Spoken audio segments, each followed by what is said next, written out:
Hello guys, welcome to Goofy Geeks. இந்த வீடியோவில் நம்ம புருட்டோ 2 ப்ளூ அட்டாக்ஸ் சாப்டர் 22ஓட அஃபிஷியல் ரிலீஸை தான் ஃபுல்லாக எக்ஸ்பிளைன் பண்ண போகிறோம். ஸோபா 3 நாளாக கண்டினியூவாக நான் வீடியோ போட்டுக்கிட்டு இருக்கேன். இது எனக்கே வந்து ஒரு சர்ப்ரைஸாக இருக்குது. ஏடா இது நானா இது அப்படின்னு சொல்லிட்டு உங்களுக்குமே அப்படி தோணுச்சுன்னா கமெண்ட் செக்ஷனில் சொல்லுங்கள். ஓகே, நம்ம தேவையில்லாமல் பேசாமல் சாப்டருக்குள்ளே போயிடுவோம். ஓகே, இந்த சாப்டரோட நேம் என்ன அப்படின்னா ஜூரா. ஏன்னா இந்த சாப்டரில் அவன் நிறைய விஷயத்த பண்ணியிருக்கான், அதனால தான் அவன் பேரே தூக்கி இங்கே வச்சுருக்காங்க. ஃப்ரண்ட் பேஜில் பார்த்தீங்கன்னா நம்ம புருட்டோவை கிமோட்டோ ரொம்ப நல்லாவே டிசைன் பண்ணியிருக்காரு. போன சாப்டரில் சாரதை வந்து ரியூவை டிஃபீட் பண்ணியிருப்பா. ஸோ அதனால் ரியூ வந்து ஒரு தான்சோல் பல்பாக மாறியிருப்பான். அந்த தான்சோல் பல்ப் அப்படியே வானத்துலேருந்து மிதந்து அப்படியே கீழே வந்துக்கிட்டே இருக்குது. ஆரியா, இந்த கிளாக் ரைம்ஸை நான் பார்த்துக்கிறேன், நீ தான்சோல் பல்பை எடுத்துக்கிட்டு ஷிங்கி கிட்ட போ அப்படின்னு மிட்சுக்கி சொல்கிறான். அப்போ இவங்களை சுற்றி நிறைய கிளாக் ரைம்ஸ் இருக்கும் இல்லையா, அதில் ஒரு கிளாக் ரைமோட முதுகுல இருந்து ஒருத்தவங்க வெளியே வரான். அது யாருன்னு பார்த்தா நம்ம ஜூரா தான். ஜூராவை பார்த்த உடனே மிட்சுக்கிக்கு ஷாக் ஆகுது. இவனோட அடையாளங்கள் அந்த டிவைன்ட்ரீஸ் பாஸோட ஜூராக்கு மேட்ச் ஆகுது அப்படின்னு மிட்சுக்கு யோசிக்கிறான். அப்போ நம்ம ஜூரா வந்து சாரதாவை பார்க்குறான். பார்த்துட்டு அப்படியே வானத்தில் பறந்து போகிறான். அவன் என்ன பண்ணுறான், அவன் ரியூவோட தான்சோல் பல்பை எடுக்க வரலையா அப்படின்னு ஆரியா கேட்குறான். இப்போ அப்படியே எங்கள் சீனை கட் பண்ணி கொனஹாமாரன் புருட்டோவை காமிக்கிறாங்க. ஓ, நீ அந்த டிவைன்ட்ரியை ஒரு இன்ஸ்டன்ட்ல டிஃபீட் பண்ணிட்ட அப்படின்னு கொனஹாமாரு புருட்டோ கிட்ட சொல்கிறான். மட்சுரி ஆல்ரெடி டேமேஜ் ஆகியிருந்தா, அதனால தான் நான் டிஃபீட் பண்ணேன், இல்லை அப்படின்னா இது இந்த அளவுக்கு ஈஸியாக இருந்திருக்காது அப்படின்னு புருட்டோ சொல்கிறான். அப்போது மட்சுரியோட தான்சோல் பல்பு பார்த்தீங்கன்னா ஃபார்ம் ஆகுது. இவங்க இப்படி பேசிகிட்டே இருக்கும் பொழுது யாரோ வந்து இவங்களை ஷூட் பண்ணுறாங்க. அங்கே பார்த்தீங்கன்னா ஒரு ஸ்பாட்டில் ஹோல் விழுது. அது என்ன அப்படின்னு கொனஹாமர் கேட்குறான். இது வந்து ஒரு மினியேச்சர் பைஜு பாம், இது ஜூரா தான், அவன் இங்கே வந்துட்டான் அப்படின்னு புருட்டோ சொல்கிறான். இப்போ அப்படியே ஒரு லாங் ஷாட் போகுது. அப்போ நம்ம ஜூரா என்ன சொல்கிறான்னா, சே நான் மிஸ் பண்ணிட்டேன் அப்படின்னு சொல்லிட்டு வேகமாக ஜூரா கொனஹாமாரன் புருட்டோ இருக்க இடத்துக்கு போகிறான். அவன் எங்கே போகிறான் அப்படின்னு ஆரியா கேட்குறான். மாஸ்டர் கொனஹாமாரு எங்கே இருக்காரோ அங்கே தான் அப்படின்னு மிட்சுக்கி சொல்கிறான். கொனஹாமாரு மட்சுரியோட தான்சோல் பல்பை கையில் எடுத்துக்கிட்டு, புருட்டோ இது மியூகியோட கரண்ட் ஸ்டேட்லேருந்து அவளை நார்மல் ஸ்டேட்டுக்கு கொண்டு வரந்தானே அப்படின்னு கேட்குறான். பட் புருட்டோ கொனஹாமாரு பேசுறதை கேட்காம அவன் கையில் இருக்க எல்லா ஷுருக்கனையுமே அவனை சுற்றி தூக்கி போடுறான். மாஸ்டர் பேசுறதுக்கு டைம் கிடையாது, நான் சொல்றதை கேளுங்க, அந்த தான்சோல் பல்பை எடுத்துக்கிட்டு இங்கேருந்து போங்க, சாரதாவையும் கூட்டிட்டு போங்க, நீங்க எல்லாருமே சான் சுனோபியை ஃபர்ஸ்ட் மீட் பண்ணீங்கல்ல, அந்த இடத்துல நான் உங்களை பார்க்குறேன் அப்படின்னு புருட்டோ சொல்றான். என்ன அப்படின்னு கொனஹாமாரு கேட்கவும், மீதி இன்ஃபர்மேஷனை நான் அங்கே வந்து சொல்றேன், இப்போ போங்க அப்படின்னு புருட்டோ சொல்றான். புருட்டோ நீ அப்படின்னு கொனஹாமாரு புருட்டோ கிட்ட என்னமோ சொல்ல வரான். நான் சொன்னதை கேட்கலையா, இங்கிருந்து கிளம்புங்க அப்படின்னு புருட்டோ கத்துறான். இப்போ பார்த்தீங்கன்னா ஜூரா செம்ம ஸ்பீடில் புருட்டோ நோக்கி வந்துக்கிட்டு இருக்கான். அப்படி வரும்பொழுது அவனோட கண்ணில் இருந்து ஒரு பைஜுடாமாவை ரிலீஸ் பண்ணுறான். ஸோ இப்போ புருட்டோ என்ன பண்ணுறான் அப்படின்னா கொனஹாமாரு தூக்கிட்டு அங்கேருந்து பறந்து போகிறான். அந்த பைஜுடாமா இவங்க இருக்க இடத்துல வந்து படுது. அப்படி படும்பொழுது ஒரு மிகப்பெரிய எக்ஸ்ப்ளோஷன் வந்து ஏற்படுது. இப்போ புருட்டோ கொனஹாமாரு தூக்கி போட்டுடுறான். கொனஹாமாரு அவன் கையில் இருக்க தான்சோல் பல்பு எடுத்துக்கிட்டு வேகமாக ஓடுறான். இதை வந்து ஜூரா வானத்துலேருந்து பார்த்துக்கிட்டு இருக்கான். பட் என்னதான் அவன் பார்த்தாலுமே அவன் கொனஹாமாரு தடுக்கலை. இப்போ நம்ம புருட்டோ ஜூராக்கு பின்னாடி டெலபோர்ட் ஆகி ஒரு ரசங்கனை வச்சு அவனை அடிக்கிறான். ஜூரா அப்படியே மேலே இருந்து கீழே வந்துக்கிட்டே இருக்கான். என்னதான் ஜூரா ரசங்களை அடி வாங்கி கீழே விழுந்துக்கிட்டே இருந்தாலும் அப்போயும் ஜூரா அவன் கண்ணில் இருந்து டெயில் பீஸ்ட் பாமை லான்ச் பண்ணுறான். பட் அந்த டைமை நம்ம புருட்டோ வேஸ்ட் பண்ணாமல் தரைக்கு டெலபோர்ட் ஆகிட்டு அவன் கத்தி வச்சு ஜூராவை வெட்ட ட்ரை பண்ணுறான். பட் ஜூரா அசால்ட்டாக அவனோட நகை இருக்குது பார்த்தீங்களா, அதை வச்சு இந்த ஸ்வாடை தடுக்கிறான். நீ அந்த ஃப்ளைங் லெஜன் யூஸ் பண்ணி ரொம்ப நல்லாவே சண்டை போடுற, உன்ன மாதிரி ஸ்ட்ராங்கஸ்டான ஆப்பன் கூட சண்டை போடும் பொழுது சந்தோஷத்தில் என்னோட ஹார்ட் டான்ஸ் ஆடுது, இது என்கிட்ட இருக்க ஒரு கெட்ட பழக்கம் அப்படின்னு ஜூரா சொல்கிறான். இப்போ அப்படியே எங்கள் சீனை கட் பண்ணி ஏடா அண்ட் காஷின் கோஜினி பேசுகிறத காமிக்கிறாங்க. அந்த ஃபைட்டை பார்க்குறப்போ புருட்டோ ரொம்ப நல்லாவே சண்டை போகிற மாதிரி தான் தெரியுது. உண்மையாலுமே ஜூராக்கு அகேன்ஸ்டாக புருட்டோ சண்டை போட்டால் அவன் தோற்றுருவானா அப்படின்னு ஏடா வந்து காஷின் கோஜின்கிட்ட கேட்குறா. ஆமாம், அவனால் வின் பண்ண முடியாது, அதுவும் இந்த மாதிரி ஒரு நிலைமையில அது புருட்டோக்கும் நல்லாவே தெரியும் அப்படின்னு காஷின் கோஜின் சொல்கிறான். அப்படின்னா புருட்டோ இப்போ ஒரு பேட் சுச்சுவேஷனில் இருக்கான், அவன் உடனே இங்கே டெலபோர்ட் ஆக்கி வரணும் அப்படின்னு ஏடா சொல்கிறான். அவன் அதை ஆசைப்பட்டாலும் அவனால் அதை பண்ண முடியாது அப்படின்னு காஷின் கோஜின் சொல்லவும் ஏடா வந்து ஆச்சரியமா என்ன அப்படின்னு கேட்குறா. ஃப்ளையிங் ரேஜ் யூஸ் பண்ணி லாங் டிஸ்டன்ஸ்க்கு ட்ராவல் பண்ணுறது கொஞ்சம் ட்ரிக்கான விஷயம். புருட்டோட டெலபோர்ட்டேஷன் அவனோட சாக்ரா மார்க் ஆகியிருக்க ஆப்ஜெக்டை சென்ஸ் பண்ணுறது மூலிமா தான் நடக்குது. அந்த ஆப்ஜெக்ட் எவ்வளோ தூரம் இருக்கோ அதுக்கேற்ற மாதிரி அந்த ரிஸ்க்கும் அதிகமாகிட்டே போகும். இது போக புருட்டோ அவனை கொல்ல வந்திருக்க ஒரு சுப்பீரியர் ஆப்பன் கிட்ட சண்டை போட்டுக்கிட்டு இருக்கான். அது மட்டும் இல்லாமல் இப்போ புருட்டோ தப்பிச்சு போனாலுமே அவன் மற்றவங்களை ஆபத்தில் விட்டுடுவான். ப்ளஸ் ஜூரா மட்சுரி அண்ட் ரியோட தான்சோல் பல்பை வச்சு அவங்கள ரிவைவ் பண்ணிடுவான். ஸோ இப்போ கொனஹாமாரு, சாரதா மற்றவங்க எல்லாருமே இந்த இடத்த விட்டு சேஃப்டியாக போகிற வரைக்கும் ஜூராவை எங்கேஜாக வச்சுக்கணும் அப்படின்ட்டு பொருட்டோ யோசிச்சுட்டு இருக்கான் அப்படின்னு காஷின் கோஜின் ஏடா கிட்ட சொல்கிறாரு. அப்படின்னா பொருட்டோட நிலமை அப்படின்னு ஏடா சொல்கிறா. ஆமாம், Boruto is done for without a doubt அப்படின்னு காஷின் கோஜின் சொல்கிறாரு. இப்போ தான் எனக்கு ஒரு பெரிய கேள்வியே வருது. உங்களில் எத்தனை பேருக்கு வந்திருக்குன்னு எனக்கு தெரியல. ஃபஸ்ட்டு நம்ம பொருட்டோ எஃப்டிஜி யூஸ் பண்ணும் பொழுது லீஃப் வில்லேஜில் இருந்துக்கிட்டு 10 டைமென்ஷனுக்கு போவான். ஓகேவா, ஒரு டைமென்ஷன் அப்படின்றது எவ்வளோ தூரம் அப்படின்னு நமக்கு தெரியாது. ஏன்னா அது நம்ம ரியாலிட்டி கிடையாது, அது வேற ஒரு ரியாலிட்டி. அதோட டிஸ்டன்ஸ் எந்த அளவுக்கு இருக்கும் அப்படின்னு யாராலையுமே கெஸ் பண்ண முடியாது. ஸோ அதோட டிஸ்டன்ஸை நம்ம இன்ஃபினிட்டி அப்படின்னு கன்சிடர் பண்ணிக்குவோமே. மேபி நான் சொல்கிறது தப்பாக இருக்கலாம், பட் கொஞ்சம் நான் சொல்கிறத லிசன் பண்ணுங்கள். ஸோ காஷின் கோஜின் சொல்கிறத வச்சு பார்க்கும் பொழுது பொருட்டோவால் லாங் டிஸ்டன்ஸ்க்கு அவனோட சாக்கராவை சென்ஸ் பண்ண முடியாது. ஓகேவா, அப்படி இருக்கப்போ அவன் எப்படி 10 டைமென்ஷனுக்கு போனான்? 10 டைமென்ஷனில் இருக்க அவனோட சாக்கராவை அவன் எப்படி சென்ஸ் பண்ணான் அப்படின்றது ஒரு பெரிய கேள்வி தான். ஏன்னா நம்ம ஒபிட்டோ இருக்கான் பார்த்தீங்களா, அவன் கம்மு யூஸ் பண்ணும் பொழுது அவனோட சாக்கரா சிக்னேச்சர் கம்ப்ளீட்டாக காணாமல் போயிடும். அவன் மறுபடியும் இடத்துக்கு வரும்பொழுது தான் அவனை வந்து எல்லாருமே சென்ஸ் பண்ணுவாங்க. ஸோ அவன் அந்த டைமென்ஷனுக்கு போகும்பொழுது அவனை யாராலையுமே சென்ஸ் பண்ண முடியாது. அப்படி இருக்கப்போ பொருட்டோட சாக்கரா 10 டைமென்ஷனில் இருக்கும் பொழுது எப்படி அவனால் அதை சென்ஸ் பண்ண முடிஞ்சுது? உண்மையாலுமே அந்த டைமில் பொருட்டோ எஃப்டிஜி தான் யூஸ் பண்ணானா இல்லை ரிவர்ஸ் சம்மனிங் யூஸ் பண்ணானா அப்படின்றது நமக்கு ஒன்றும் தெரியல. இதுக்கு வந்து ஒரு கிளியர் எக்ஸ்ப்ளனேஷன் கொடுப்பாங்கன்னு நினைக்கிறேன். இல்லை நான் வந்து தப்பாக புரிஞ்சு வச்சுருக்கேன் அப்படின்னா அதை நீங்கள் கமெண்ட் செக்ஷனில் சொல்லுங்கள். அப்படியே எங்கள் சீனை கட் பண்ணி பொருட்டோ ஜூராவை காமிக்கிறாங்க. நான் எதுக்காக இங்கே வந்திருக்கேன் அப்படின்னு உனக்கு முன்னாடியே தெரியும் உச்சிசுக்கி பொருட்டோ.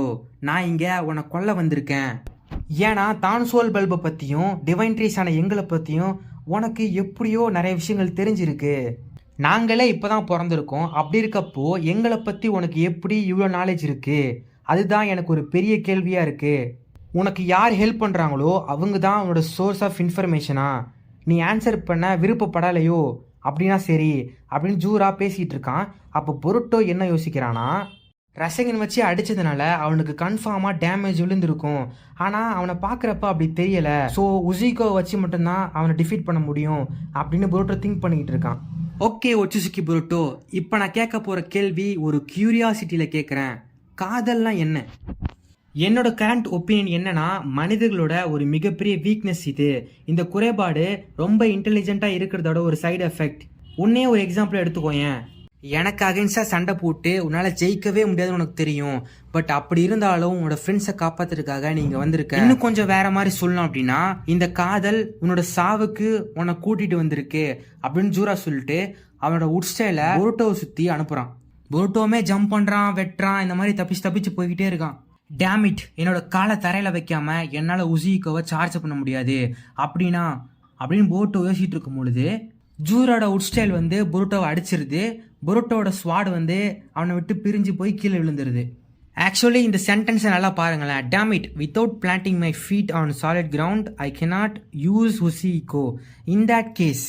அதாவது பொருட்டோ உசிகோ யூஸ் பண்ணோம் அப்படின்னா அவன் ஒரு இடத்துல நிற்கணும். ஓகேவா, பட் அது இந்த இடத்துல பாசிபிள் கிடையாது. அப்படின்னா அவன் இன்னொரு மேட்ரையும் வச்சிருக்கான், உசிகோவை தாண்டி இன்னொன்று வச்சிருக்கான். இல்லை அப்படின்னா இப்போ அடி வாங்கினான் பார்த்தீங்களா, அது வந்து வேணும்னே அவன் அடி வாங்கியிருக்கான். அப்போ தானே பொருட்டோ வந்து அவனை கேப்சர் பண்ணுவான். அப்போ தானே வந்து அவனால் நின்றுட்டு அதை சார்ஜ் பண்ண முடியும். ஸோ பொருட்டோ இந்த இடத்துல அடி வாங்கினது வேணும்னே அடி வாங்கின மாதிரி தான் எனக்கு தெரியுது. இது இல்லை அப்படின்னா அவன் உசிகோவை தாண்டி இன்னொன்று வச்சிருக்கான் தான் இந்த சென்டென்ஸ்க்கு அர்த்தம். இப்போ ஜூரா பொருட்டோ நோக்கி அப்படியே வந்துக்கிட்டே இருக்கான். அந்த ஆப்ஜெக்ட் என்னோட மாஸ்டர் கிட்ட இருந்து நான் வாங்கினது. அதை நீ ஏதாச்சும் பண்ண அப்படின்னா சாவை விட கொடூரமாக நீ உன்னை சந்திப்ப அப்படின்னு பொருட்டோ சொல்கிறான். ஆக்சுவலி நான் சொன்னது தான் இங்கே நடக்குது. அது என்னன்னு இந்த பேராகிராஃப்க்கு அப்புறம் நான் சொல்கிறேன். இப்போ நம்ம கதைக்கு வருவோம். ஓ அப்படிங்களா அப்படின்னு சொல்லிட்டு ஜூரா அந்த ஸ்வாடை கையில் எடுக்கிறான். மறுபடியும் இந்த காதலால் தான் நீ சஃபர் ஆக போகிற அப்படின்னு ஜூரா சொல்லிட்டு அந்த ஸ்வாடை உடைக்கிற பொசிஷனுக்கு போகிறான். உனக்கு யார் ஹெல்ப் பண்ணுறாங்கன்னு சொல்லிடு. நீ அப்படி சொன்ன அப்படின்னா இந்த ஸ்வாடை நான் ஒன்றும் பண்ண மாட்டேன். நீ சொன்னாலும் நான் உன்னை கொல்ல தான் போகிறேன் அப்படின்னு ஜூரா சொல்கிறான். நீ சொல்கிறது மேபி சரியாக இருக்கலாம். மனிதர்களான எங்களுக்கு இந்த லவ் அப்படின்றது ஒரு குறைபாடு தான், வீக்னஸ் தான். ஆனால் இது என்னோட ஒப்பீனியன். இதை புரிஞ்சுக்க முடியாத நீங்கள் எப்பயுமே ஒரு மரமாக தான் இருப்பீங்க அப்படின்னு பொருட்டோ சொல்லும் பொழுது அவனை கட்டி போட்டிருக்க அந்த உட்ஸ்டைல் இருக்குது பார்த்தீங்களா, அதுலேருந்து ஒரு விண்ட் ஆறா வருது. பிகாஸ் இப்போ பொருட்டோ ஸ்டேபிளான ஒரு பிளேஸில் இருக்கான் பார்த்தீங்களா, அதனால் அவனால் உசிகோவை சார்ஜ் பண்ண முடியும். ஸோ அந்த உட்ஸ்டைலை அவன் பிரேக் பண்ணிவிட்டு அவனோட ஸ்வாட் இருக்கு பார்த்தீங்களா, அந்த இடத்துக்கு டெலபோர்ட் ஆகுறான். அந்த ஸ்வாட் எங்கே இருக்கு? ஜூரோட கையில். ஸோ கரெக்டாக ஜூரோக்கு பின்னாடி போயிட்டு அவன் உசிகோவை லான்ச் பண்ணுறான். இப்போது நான் என்ன சொல்ல வந்தேன் அப்படின்றத சொல்கிறேன். அதாவது ஃபஸ்ட்டு நம்ம புருட்டோ ஜூரோட உட் ஸ்டைல்லேருந்து தப்பிச்சு போயிட்டு இருப்பான். அப்போ அவன் என்ன சொல்லுவான்னா, டேமிட், என்னால் ஒரு இடத்துல நிற்காம உசிகோவை சார்ஜ் பண்ண முடியாது அப்படின்னு புருட்டோ சொல்லியிருப்பான். கரெக்டா? ஸோ பொருட்டோக்கு ஒரு ஐடியா வந்திருக்கு. அது என்னன்னா, ஜூரா கிட்ட மாட்டுற மாதிரி மாட்டி அவனை போடுறது தான். நீங்களே நல்லா பாருங்களேன், இந்த பேனலில் பொருட்டோ நல்லாவே தப்பிச்சு போயிட்டு இருக்கான். கரெக்டாக ஜூரோட ஒரு உட் ஸ்டைல் வந்து பொருட்டோவை அடிக்க வரும் பொழுது பொருட்டோட மண்டையில் ஒரு பிளிங்க் மாதிரி இருக்கும். அது என்ன அப்படின்னா, பொருட்டோ அதை சென்ஸ் பண்ணிட்டான் அப்படின்னு அர்த்தம். பட் என்னதான் சென்ஸ் பண்ணாலும் அவன் வந்து அதில் ஹிட் ஆகிறான் அப்படின்னா அவன் வேணும்னே ஹிட் ஆகிறான். ஓகேவா? தென் அதுக்கப்புறம் அந்த ஸ்வாடு அது வந்து தனியாக விழுது போய். ஓகேவா? அதை வந்து ஜூரா கிட்ட புருட்டோ மென்ஷன் பண்ணணும் அப்படின்னு அவசியமே கிடையாது. அவன் அதை பார்த்துட்டு ஒன்றும் பண்ண போகிறது கிடையாது. பட் அது எனக்கு முக்கியமானது அப்படின்னு புருட்டோ மென்ஷன் பண்ணி ஜூராவை அதை எடுக்க வச்சு பிளாக்மெயில் பண்ண வைக்கிறான். அது எதுக்காக? இந்த மாதிரி உசிகோவை சார்ஜ் பண்ணி அதுக்கப்புறம் அந்த ஸ்வாட் இருக்க பிளேஸ்க்கு போயிட்டு ஜூரா மேலே உசிகோவை லான்ச் பண்ணுறதுக்கு. இதுதான் வந்து நான் முன்னாடியே சொன்னேன். ஓகேவா? பட் ஜூரா வந்து இந்த வலையில ஈஸியாகவே விழுந்துட்டான். ஏன் அப்படின்னா, அவனை பொறுத்த வரைக்கும் பொருட்டோ லவ் அந்த ரீசனுக்காக தான் இங்கே வந்திருக்கான். ஓகேவா? ஸோ அதே மாதிரியே இந்த ஸ்வாடுமே அவனோட மாஸ்டர் அவன்கிட்ட கொடுத்துருக்காரு. ஸோ அந்த ஸ்வாடு மேலே அவனுக்கு வந்து ஒரு காதல் இருக்கும் இல்லையா? ஸோ அந்த காதலை வச்சு அவனை பிளாக்மெயில் பண்ணால் அவன் உண்மையை சொல்லிடுவானோ அப்படின்ற ஒரு தாட்டில் தான் அவன் உடச்சிருவேன், நீ உண்மையை சொல்லு அப்படின்னு சொல்லி மிரட்டியிருக்கான். ஓகேவா? பட் பொருட்டோட வலையில் அவன் விழுந்துட்டான். ஓகே, இப்போ நம்ம கதைக்கு வருவோம். பொருட்டோ இந்த மாதிரி ரசங்கன் உசிகோ வச்சு அடித்த பிறகு அப்படியே ஜூரா பறந்து போயிட்டு இருக்கான். பறந்து போய் கீழே விழுந்துடுறான். லைக் கோடை வந்து ஃபஸ்ட் டைம் ரசங்கன் உசிகோவில் அடி வாங்கும் பொழுது ஒரு மாதிரி காமிப்பாங்க பார்த்தீங்களா, அதே மாதிரி ஜூராவுக்குமே ஸ்பின் ஆகுது. அண்ட் கோடை கிட்ட சொன்ன அதே டைலாக்கை பொருட்டோ ஜூரா கிட்டையுமே சொல்கிறான். என்ன உலகம் அப்படியே சுற்றுற மாதிரி தெரியுதா? உன்னோட சென்ஸ் எல்லாமே இப்போது வேலை செய்யாமல் போகிறோம். அது மட்டும் இல்லாமல் உன்னால் பறக்கவும் முடியாது. நான் கண்டிப்பாக சொல்கிறேன், உன்னால் இப்போ நிற்கக்கூட முடியாது அப்படின்னு பொருட்டோ ஜூராவை பார்த்து சொல்கிறான். இப்போ ஜூரா என்ன பண்ணுறான் அப்படின்னா, திஸ் பவர் அப்படின்னு சொல்லிட்டு அவன் நெஞ்சில் கை வைக்கிறான். அப்போ என்ன ஆகுது அப்படின்னா, அவன் மேலே இருக்க அந்த உசிகோ அப்படியே அவனை விட்டு வெளியே போகுது. பொருட்டோக்கு இதை பார்த்த உடனே அப்படியே ஷாக் ஆகுது. என்னடா இது அப்படின்ற மாதிரி. ஐசி, இந்த டெக்னிக் என்னோட பைஜுபா மாதிரியே தான் ஒர்க் ஆகுது, அதனால் அதை நான் கேன்சல் பண்ணிட்டேன் அப்படின்னு ஜூரா சொல்கிறான். டேமிட், உசிகோவுமே அவன் மேலே ஒர்க் ஆகலை அப்படின்னு பொருட்டோ ஷாக்கிங்கில் இருக்கான். நீங்கள் நல்லா யோசிச்சு பாருங்களேன், ரசங்கன் அப்படின்றது யார் உருவாக்கினா, எதனால் உருவாக்குனாங்க, எப்படி உருவாக்குனாங்க அப்படின்னு நம்ம யோசிச்சு பார்க்கும் பொழுது அதை மினோட்டோ தான் உருவாக்கியிருப்பான். மினோட்டோ எதை பார்த்து உருவாக்கியிருக்கான் அப்படின்னா, டெய்ல்டு பீஸ்ட் பாம் இருக்குது பார்த்தீங்களா, அதை பார்த்து தான் உருவாக்கியிருப்பான். ஸோ டெய்ல்டு பீஸ்ட் பாம்பில் என்ன இருக்குது அப்படின்னா, ரொட்டேஷன் தான். ஸோ அதை தான் நம்ம மினோட்டோ காப்பி பண்ணி ரசங்கன் அப்படின்னு ஒரு டெக்னிக்கை உருவாக்குவான். இது நம்ம பொருட்டோக்கு தெரியாது. தெரிஞ்சிருக்குமோ தெரியாதோ. ஓகேவா? ஸோ ஜூராவுமே ஒரு செஞ்சு தானே, அவன் என்ன பண்ணுறான் அப்படின்னா ரசங்கனால் டிஃபீட் பண்ணிட்டான். அதுதான் வந்து இங்கே கான்செப்ட். ஓகேவா? ஸோ இந்த சாப்டரில் இவ்வளோ தான் நடந்திருக்கு. ஸோ நான் சொன்ன மாதிரியே வீடியோவை வந்து போட்டுட்டேன், தெளிவாக எல்லாத்தையும் எக்ஸ்பிளைன் பண்ணிட்டேன். நான் சொன்னது எல்லாத்துக்கும் புரிஞ்சிருந்தா லைக் பண்ணுங்கள். அண்ட் நல்லா சொன்னீங்க ப்ரோ அப்படின்னு சொல்லுங்கள். நான் சொன்னது புரியல அப்படின்னா அதையுமே சொல்லுங்கள், நான் இன்னும் பெட்டராக ட்ரை பண்ணுறேன். தென் அதுக்கப்புறம் நான் ஏதாச்சும் மிஸ் பண்ணியிருந்தேன்னா அதையுமே சொல்லுங்கள். ஓகேவா? ஆக்சுவலி இந்த சிஞ்சூஸ்லாம் யார் அப்படின்னு நம்ம நிறைய வீடியோ போட்டிருப்போம். அதில் இந்த ஜூரா யார் அப்படின்னு நம்மளால் கெஸ் பண்ணியிருக்க முடியாது. இப்போ அவங்களே என்ன சொல்லிட்டாங்க அப்படின்னா, ஜூரா வந்து டென்டேயோட இன்கார்னேஷன் சொல்லிட்டாங்க. ஆனால் எனக்கு ஜூரா வந்து மதராவாக இருக்குமோ அப்படின்னு ஒரு சந்தேகம் வருது. ஏன்னா மதராவோட வீக்னஸ் அப்படின்றதே அவனோட முதுகு தான். ஏன்னா ஆஷிராமாவிலேருந்து பிளாக் ஷெல்ஸ் வரைக்கும் அவனை முதுகில் குத்தி தான் டிஃபீட் பண்ணியிருப்பாங்க. கரெக்டாக?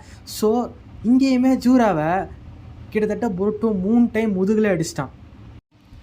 அது மட்டும் இல்லாமல் அந்த ரீஇன்கார்னேஷன் ஜுட்ஸுவை நம்ம மதரை கேன்சல் பண்ணுவோம் பார்த்தீங்களா, அதேமாரியே இங்கே நம்ம பொருட்டோட ரசங்கன் உசிகோவுமே அசால்ட்டாக அவன் கேன்சல் பண்ணுறான். ஏன்னா உசிகோ இங்கே ஒரு அல்டிமேட் ஜுட்ஸு அப்படின்னா நருட்டோவில் ரீஇன்கார்னேஷன் வந்து ஒரு அல்டிமேட் ஜுட்ஸு. ஸோ ஒருவேளை மதராவாக இருக்குமோ அப்படின்னு ஒரு டவுட் வருது. ஓகே, இதெல்லாம் இருக்கட்டும். இப்போது பொருட்டோட நிலைமை கவலைக்கிடமாக இருக்கே, இப்போ என்ன ஆகும், அடுத்து என்ன ஆக போகுது அப்படின்னு உங்களுக்கு ஏதாச்சும் ஒரு யோசனை இருக்கும்ல, அது மாதிரி தான் எனக்கும் இருக்குது. ஸோ கன்ஃபார்மாக என்னை பொறுத்த வரைக்குமே இந்த இடத்துக்கு காவாக்கி வந்தே ஆகணும். பிகாஸ் அவனுக்கு வந்து பவர் கிடச்சிருச்சு. அவனோட பவர் என்ன அப்படின்னு எல்லாத்துக்குமே தெரிஞ்சிக்க ஆசையாக இருக்கும். அதுதான் வந்து எனக்கும் இருக்குது, அது இக்கிமோட்டோக்கும் இருக்கும். ஸோ கன்ஃபார்மாக அடுத்த சாப்டரில் காவாக்கி வருவான் அப்படின்ட்டு நான் நினைக்கிறேன். ஏன்னா காஷின் கோஜின் வருவாரா அப்படின்னு கேட்டிங்கன்னா எனக்கு என்னமோ டவுட்டாக தான் இருக்குது. அவர் வரமாட்டாருன்னு தான் எனக்கு தோணுது. ஏன்னா அவர் தான் வந்து ஒரு முக்கிய புள்ளியே. பொருட்டோவை ஜூரா கொல்றதுக்கான ரீசனு காஷின் கோஜின் தான். பிகாஸ் பொருட்டுக்கு நிறைய இன்ஃபர்மேஷன் தெரிஞ்சிருக்கு, அதுக்காகவே பொருட்டை அவன் கொள்கிறான். அப்போது அவனோட சோர்ஸ் ஆஃப் இன்ஃபர்மேஷனை அவன் சும்மா விடுவானா? ஸோ அப்போ காஷின் கோஜின் அங்கே வந்தானா அவனால் உயிரோட இருந்து போக முடியாது. ஓகேவா? பட் நான் ஸ்பாலரில் வந்து தப்பாக சொல்லியிருப்பேன், காஷின் கோஜின் வருவான் அப்படின்னு சொல்லிட்டு. பட் எனக்கு என்னமோ இப்போ அப்படி தோணலை, காஷின் கோஜின் வரமாட்டான். ஏடாவாலையுமே ஒன்றும் பண்ண முடியாது. டீமன் அங்கேருந்து இங்கே வரணும் அப்படின்னா அதுக்கு வந்து டைம் ஆகும். பட் இந்த கான்வர்சேஷனில் டேமனை நமக்கு காமிக்கவே கிடையாது, ரைட்டா? ஸோ அவன் எங்கே இருக்கான் அப்படின்னு நமக்கு தெரியல. ஒருவேளை ஏடா மடியில் போய் தூங்கிட்டு இருக்கானா அப்படின்னு தெரியல. ஸோ என்னை பொறுத்த வரைக்குமே காவாக்கி நெக்ஸ்ட் சாப்டரில் வரதுக்கு நிறைய பாசிபிலிட்டிஸ் இருக்குது. ஸோ அவன் வருவான் அப்படின்னு நம்ம நம்புவோம். ஓகே, இந்த வீடியோ இதோட முடியுது. இந்த வீடியோ பிடிச்சிருந்தா லைக் பண்ணுங்கள், கமெண்ட் பண்ணுங்கள். அண்ட் நம்ம நெக்ஸ்ட் வீடியோ என்ன பண்ண போகிறோம் அப்படின்னா இக்குமோட்டோ கிட்ட நிறைய பேர் கேள்வி கேட்டிருப்போம் பார்த்தீங்களா, அதை வந்து வீடியோ மேக் பண்ண போகிறோம். ஸோ மறக்காமல் அந்த வீடியோ சப்போர்ட் பண்ணுங்கள். தேங்க்ஸ் ஃபார் வாட்சிங் guys. See you guys next video. Bye.